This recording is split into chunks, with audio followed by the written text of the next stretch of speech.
Сәлем достар, сіздермен бірге мен Аям, және де бүгін өте қызықты видео болмақ, яғни Стамбул мектебіндегі пәндер жайлы айтам.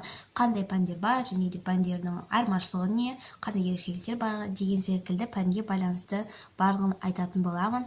Ендеше жайғасып отырыңыздар, су алып, бір тәттілерімді алып отырып жеп бастайық.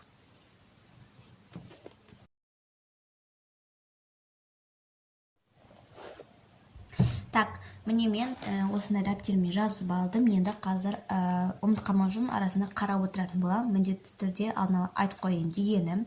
Енді қазір бастаймыз. Бірінші пән ол математик. Бізде тек қана математик деген сабақ бар, яғни алгебра, биология деген нәрсе жоқ. Яғни ол математигіміз өте қалың, яғни ішінде екеуде бар. Ең бірінші біз алгебраның барлығын өтеміз, және де асында геометрияның барлығын өтеміз деген секілді бар. Бірақ екі түрлі сабақ жоқ бізде, барлығы бір ортақ сабақ қылып істелінген. Және де мына жақта біз енді 5-ші сыныптың тақырыбын ба, 7-ші сыныптың тақырыбын ба өтіп жатырмыз. Өте оңай математика негізінде бұл жақта. Егер Қазақстаннан келген болсаңдар, онда математикадан қиналмайсыңдар. Және де екінші пәніміз ол инглизше. Инглизше ол ағылшын пәні. Бізде осындай өте жұқа және кітабы және воркбугі бар, кәдімгідей Қазақстандікіндей. Бірақ мына жақта тағы да бір айырмашылығы, бұл кітап өте оңай кітап. Және де өте жұқа болғандықтан бізде көбінесе біз кітаптан оқымаймыз. Яғни бізде интерактивный тақта бар. Сол тақтада бізге көбінесе тапсырмалар, dinleme, бір тыңдалым деген секілді тапсырмаларды тақтадан қарап орындаймыз. Және де үшінші сабағымыз ол физика.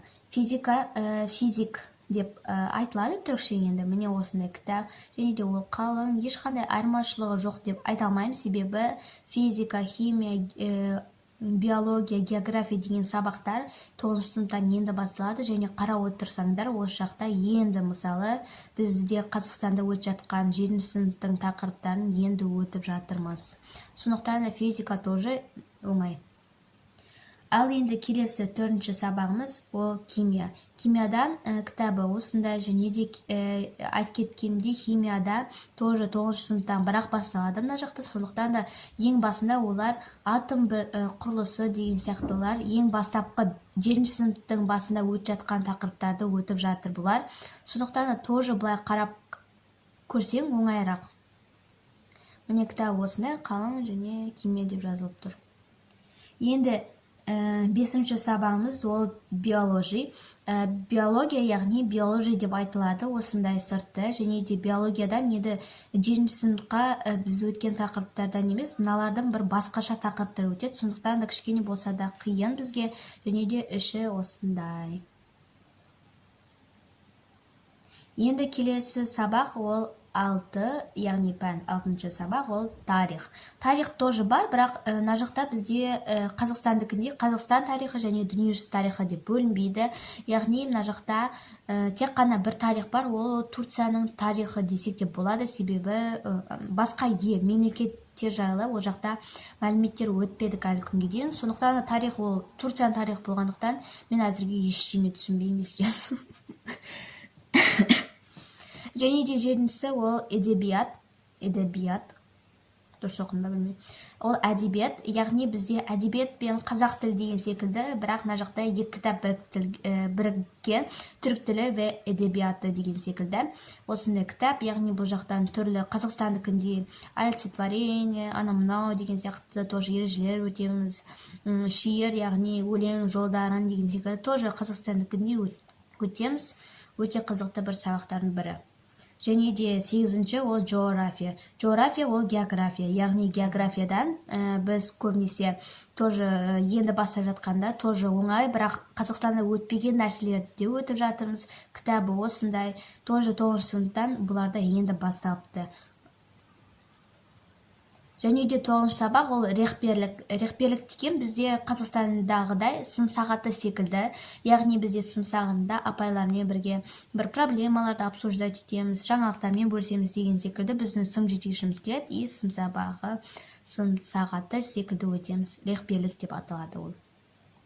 Және де келесі 10-шысы ол салық темел бірдеңке бейтімі деймін, ұмытып қалдым уже атын. Міне кітаптың сыртынан көре аласыңдар. Яғни бұл сабақта біз сабақ денсаулық деген секілді мағына, денсаулық және жол жүру ережелері.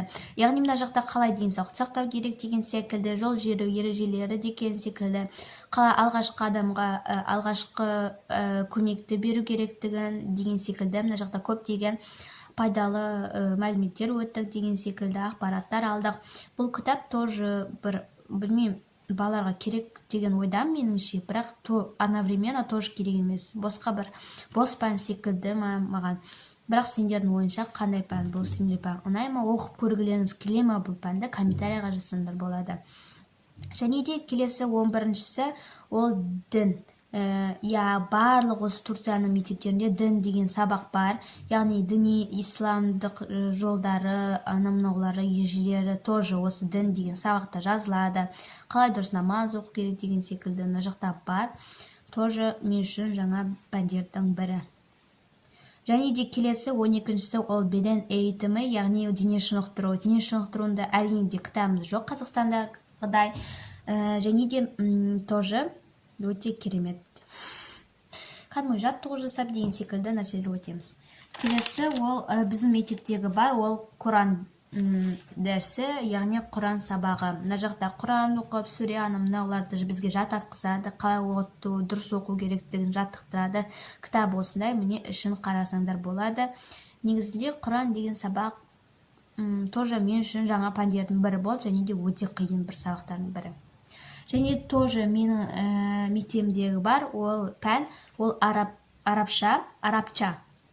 Яғни бұл жақта тоже арабшаның кітабы, яғни мен үшін бір осы сабақ ең өте қиын сабақтардың бірі болды. Себебі арабшаны мен мүлдем білмейтінмін, яғни енді 15 жасыма келіп тұрып, енді оқып жатқан кішкене бір түрлі болды. Мен даже өмірімде ойламаппын, что мен арабшадан қазақшаға аударатын сөздер переводчик арқылы, Яндекс переводчик арқылы.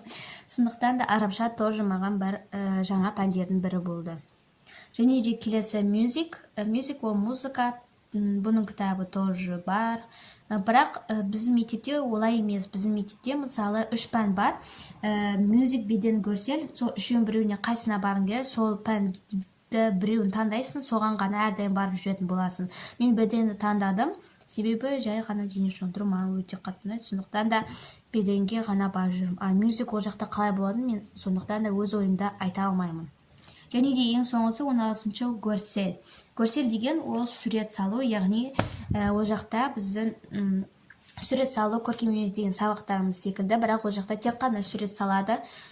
Тоже кітабы жоқ, сондықтан да мен оны тоже қатыспаймын. Мен айттым, ол беден таңдадым деген секілді, сондықтан да ойымда айта алмаймын.